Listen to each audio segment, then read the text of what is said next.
ఇక డీటెయిల్స్ చూస్తే మాజీ సీఎం కేసీఆర్ కార్ల కొనుగోలుపై ప్రస్తుత ముఖ్యమంత్రి రేవంత్ రెడ్డి కామెంట్స్ చర్చనీయాంశమయ్యాయి.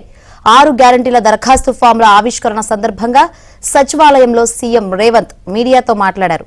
మూడోసారి కూడా తామే అధికారంలోకి వస్తామన్న ధీమాతో మాజీ సీఎం కేసీఆర్ ఇష్టం వచ్చినట్లుగా చేశారని, అధికారంలోకి రాగానే కాన్వాయ్ను మార్చడానికి 66 కోట్ల ఖర్చుతో 22 ల్యాండ్ క్రూయిజర్ వాహనాలను కొని విజయవాడలో దాచిపెట్టారని రేవంత్ రెడ్డి ఆగ్రహం వ్యక్తం చేశారు.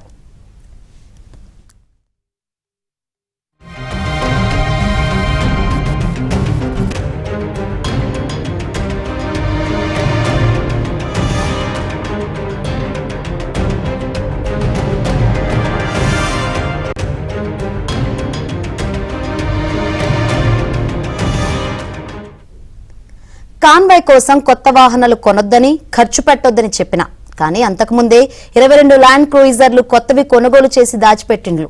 నేను సీఎం అయినాక 10 రోజుల వరకు నాకే తెలియదు, పాత బండ్లు అడ్జస్ట్ చేయండి అని నేను చెబుతుంటే చిన్నగా ఓ అధికారి వచ్చి పోయినసారే 22 ల్యాండ్ క్రూయిజర్లు కొన్నాడు, అన్నీ విజయవాడలో దాచిపెట్టినాం, కొత్త ప్రభుత్వం ప్రమాణ స్వీకారం చేయగానే అన్ని తెద్దామనుకున్నాం సార్, ఆయన నెత్తి మీద దరిద్రం ఉండి ఇంటికి పోయిండు అని చెవిలో చెప్పిండు.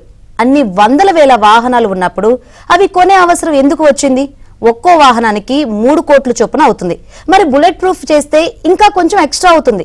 మూడోసారి కూడా వస్తాననుకొని ఆయన వంది మాగధులకు చెప్పా పెట్టకుండా కొని దాచిపెట్టండి అయ్యా కేసీఆర్, అలాంటివే ఆయన సృష్టించిన సంపద అని రేవంత్ రెడ్డి వెల్లడించారు.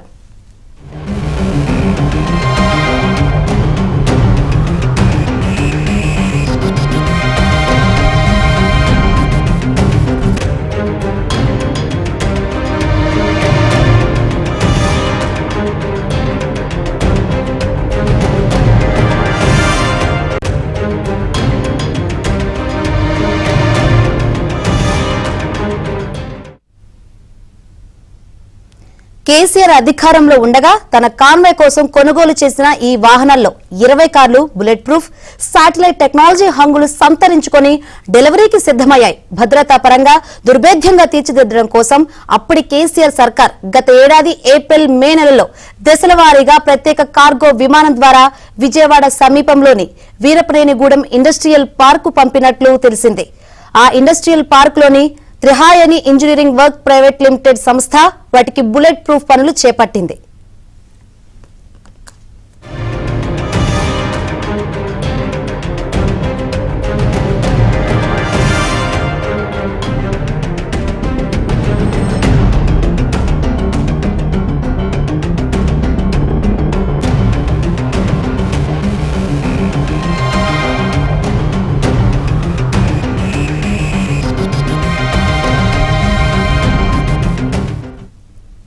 ఉపగ్రహ ఆధారిత సాంకేతిక వ్యవస్థను వాటిలో ఏర్పాటు చేశారని సమాచారం. కారు చుట్టుపక్కల పరిసరాలలో ఏమి జరుగుతుందో కూడా లోపల అమర్చిన స్క్రీన్లపై చూసి తెలుసుకునేలా ఏర్పాట్లు చేశారు. వాస్తవానికి ఈ వాహన శ్రేణి తెలంగాణ అసెంబ్లీ ఎన్నికలకు ముందే సిద్ధం కావాల్సి ఉంది. కానీ జాయింట్ వెంచర్ అయిన ఈ సంస్థ నుంచి జపాన్ వైదొలగడంతో కొన్ని ఇబ్బందులు వచ్చాయి. ఫలితంగా ఎన్నికల నాటికి పనులు పూర్తి కాలేదు. మళ్లీ సంస్థ పరిస్థితి గాడిన పడ్డాక పనులు పూర్తయ్యాయి.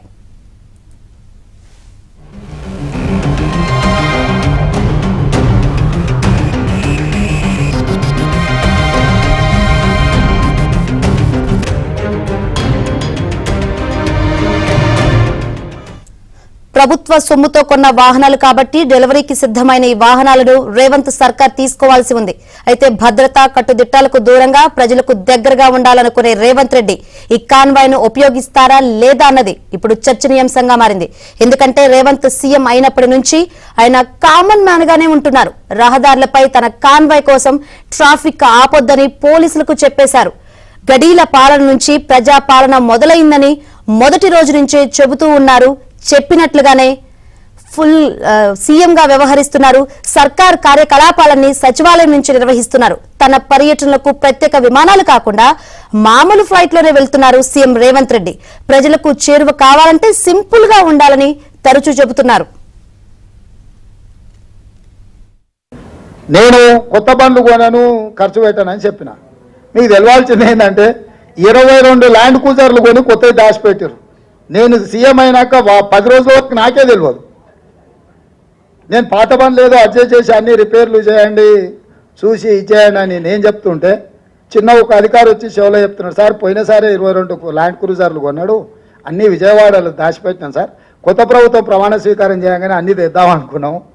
ఆయన నెత్తి మీద దరిద్రం ఉండి ఆయన ఇంటికి పోయింది సార్ 22 కొత్త ల్యాండ్ క్రూజర్లునే. అసలు ఇన్ని వందల వేల వాహనాలు ఉన్నప్పుడు ఒక్కొక్క బండికి దాదాపుగా 3 కోట్ల రూపాయలు అవుతుంది. మరి బుల్లెట్ ప్రూఫ్ చేసిన తర్వాత ఇంకా కొంచెం ఎక్స్ట్రా అవుతుంది. 22 కొత్త ల్యాండ్ క్రూజర్లు చెప్పా పెట్టకుండా కొని దాచిపెట్టిన కేసీఆర్ మూడోసారి కూడా వస్తాడు. అన్ని అందరూ 22 అంటే ఆయనకు ఆయన వంది మాగతులకు అందరికీ ఉండడానికి. ఇట్లాంటివి ఆయన సృష్టించిన సంపద. మాజీ సీఎం కేసీఆర్ కార్ల కొనుగోలుపై ప్రస్తుత ముఖ్యమంత్రి రేవంత్ రెడ్డి కామెంట్స్ ఇప్పుడు చర్చనీయాంశమయ్యాయి. అయితే కొనుగోలు చేసిన వాహనాలు అసలు వాడతారా లేదా అన్న అంశంపై కూడా చర్చనీయాంశమైన పరిస్థితులు అయితే కనిపిస్తున్నాయి. ఓవరాల్ అప్డేట్స్ మా ప్రతినిధి నరసింహరావు అందిస్తారు. నరసింహరావు. శంకరి, కేసీఆర్ కాన్వాయ్ వ్యవహారం, కేసీఆర్ కొనుగోలు చేసినటువంటి కార్ల వ్యవహారం ఇప్పుడు పెద్ద ఎత్తున చర్చనీయాంశంగా మారింది తెలంగాణ పొలిటికల్ సర్క్యూట్ లో. సీఎం రేవంత్ రెడ్డి చాలా వ్యూహాత్మకంగా కేసీఆర్ ని టార్గెట్ చేస్తున్నట్టుగా మనకు కనిపిస్తా ఉంది. ఏదైతే ప్రజల నుంచి అక్సెప్టెన్సీ ఉండదో ఆ విషయాలను లేవనెత్తుతూ పకడ్బందీగా ఆ జనాల్లో కార్మికులు చేసే విధంగా వ్యవహరిస్తున్నట్టుగా మనకు స్పష్టంగా అర్థమవుతా ఉంది. మనకు అసెంబ్లీ సమావేశాల్లో శ్వేతపత్రాలు, దానికి కౌంటర్ గా శ్వేతపత్రాలు విడుదల చేయడము అప్పుల కుప్పగా మార్చిందని చెప్పి ప్రభుత్వము కేసీఆర్ ప్రభుత్వం పైన విమర్శలు చేస్తే తాము రూపాయి ఖర్చు చేస్తే 100 రెట్ల ఆస్తులు తీసుకెళ్తామని చెప్పి కాంగ్రెస్ తో వస్తా ఉన్నారు. కానీ దీనికి సమాధానం చెప్పుకోలేని పరిస్థితుల్లో ఉండే విధంగా కొన్ని అంశాలను ఎత్తుకొని ఆధారాలతో సహా బయటపెట్టి కొంత కార్నర్ చేసేటువంటి ప్రయత్నం అయితే సీఎం రేవంత్ రెడ్డి చేస్తా ఉన్నారు. అందులో ఇప్పుడు మనము ఎగ్జాంపుల్ గా చెప్పుకోవచ్చు. ఒకటి, జనరల్ గా జనాలు పవర్ ప్లాంట్లు కట్టామంటే కానీ లేదంటే ప్రాజెక్టులు కట్టామంటే కొంత అక్సెప్టెన్సీ ఉండేటువంటి అవకాశం ఉంటుంది జనాలకు. కానీ ఇప్పుడు విలాసాలకు ఖర్చు పెట్టామంటే మాత్రం జనాల్లోకి కొంత అక్సెప్టెన్సీ అయితే ఉండదు. సో అలాంటి అంశాలను ఎత్తుకొని జనాల్లోకి తీసుకెళ్లేటువంటి ప్రయత్నాన్ని గత ప్రభుత్వం చేసినటువంటి వ్యవహారాన్ని జనాల్లోకి తీసుకెళ్లేటువంటి ప్రయత్నం చేస్తా ఉన్నారు. అందులో భాగంగా నిన్న రేవంత్ రెడ్డి మాట్లాడుతూ 2 అంశాలను ప్రధానంగా లేవనెత్తారు.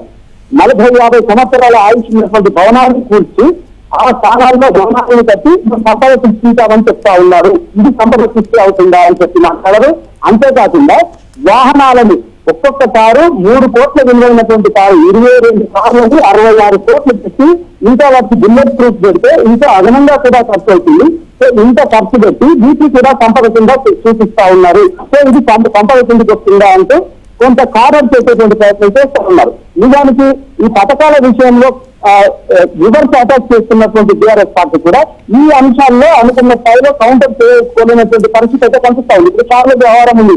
ఈ కార్ల వ్యవహారంలో ఏ విధంగా రిటర్న్ చేసుకోవాలనేటువంటిది కొంత ఇబ్బందికరమైనటువంటి పరిస్థితి బీఆర్ఎస్ పార్టీకి అయితే ఎదురవుతా ఉంది. అయినప్పటికీ కూడా కొందరైతే సూటిగానే చెప్పేటువంటి ప్రయత్నాలు చేస్తా ఉన్నారు.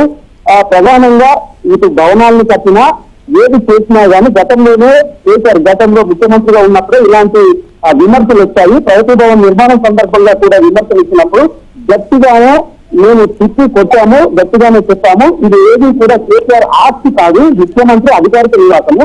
ఇవాళ ముఖ్యమంత్రి కేసీఆర్ ఉన్నారు, రేపు ఎవరున్నా కానీ ఆ నివాసంలో అప్పుడు ఉండేటువంటి ముఖ్యమంత్రి ఉంటారు. సో ఈ మాత్రం డిఫరెన్స్ కూడా తెలుసుకోకుండా అప్పుడు కన్స్ట్రక్షన్ ఉన్నటువంటి కాంగ్రెస్ పార్టీ వ్యవహరించింది. సో ఇప్పుడు కూడా అదే విమర్శలు చేసేటువంటి ప్రయత్నం చేస్తుంది అని చెప్పి ఇంటర్నల్ మాటల్లో మాత్రమే చెప్పుకునేటువంటి ప్రయత్నం చేస్తా ఉన్నారు. అంతేకాకుండా ఈ కార్ల వ్యవహారం కూడా కార్లు ఎక్కడ కూడా కేసీఆర్ తన వెంట పెట్టుకొని వెళ్ళలేదు.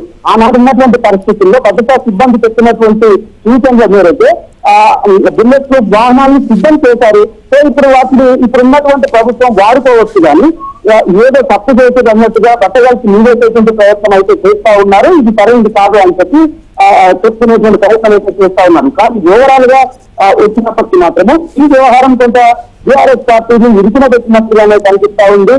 దీనికి కార్మిక విషయాన్ని చెప్పేటప్పటికీ ఎందుకు కొనుగోలు చేస్తామో ఏంటి అనేటువంటిది బలంగా చెప్తారని పరిస్థితి. ఎందుకంటే ఇప్పుడు నిన్న పథకాలు ప్రవేశపెట్టిన తర్వాత వాటికి దరఖాస్తులు చేసుకోవాలన్నప్పుడు ఇప్పటికే 44 లక్షల మంది పెన్షన్ లబ్ధిదారులు ఉన్నారు. వారందరికీ కూడా ఏకకాలంలో మళ్ళీ పెంచి అమౌంట్ ఏదైతే పెన్షన్ 4,000 పెంచి వేయొచ్చు.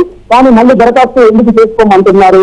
సో తెల్ల రేషన్ కార్డు ముందు పెట్టి వాటి అన్నింటినీ చేస్తున్నారు అనేటువంటి విధంగా కౌంటర్ అటాక్ పథకాల విషయంలో చేస్తున్నారు. కానీ నిన్నటి నుంచి దీనిపైన పెద్ద ఎత్తున చర్చ జరుగుతున్నప్పటికీ పార్ల వ్యవహారంలో మాత్రమే ఏ విధమైనటువంటి కౌంటర్ ఇచ్చుకోలేనటువంటి పరిస్థితుల్లో మాత్రం బీఆర్ఎస్ పార్టీ ఉంది. కాకపోతే ఇంటర్నల్ చర్చల్లో మాత్రమే దాన్ని కొంత ఈ విధంగా సమాధానం చెప్పుకొని సర్దుకునేటువంటి ప్రయత్నం అయితే చేస్తా ఉంది. Right, thank you Narasimharao.